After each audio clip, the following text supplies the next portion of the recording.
Next Hiuen Tsang কার রাজত্বকালে এসেছিল?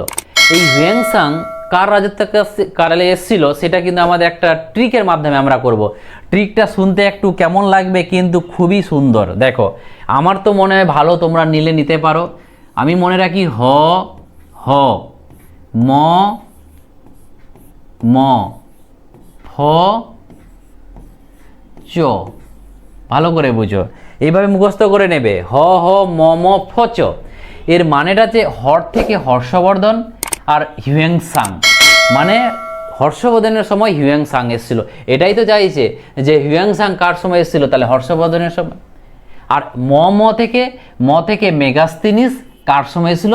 চন্দ্রগুপ্ত মৌর্যের সময়, ওই জন্য হচ্ছে মম। আর ফ থেকে কি ফাহিন, আর চ থেকে যেহেতু লাস্টে এটা দ্বিতীয় চন্দ্রগুপ্ত, তাহলে দেখো হয়ে গেল ফাইন কার সময় এসেছিল? দ্বিতীয় চন্দ্রগুপ্তের সময় এসেছিল। তাহলে এই তিনটা এতটা ইম্পর্টেন্ট, তোমাদের এই তিনটা থেকেই ট্রাভেলারগুলো থেকে পরীক্ষায় আসে। তাহলে মনে রাখবে এখানে কিন্তু আমাদের কি হবে? হর্ষবর্ধন। আর এটা মনে রাখবে হ হ ম ম ফ চ, ঠিক আছে।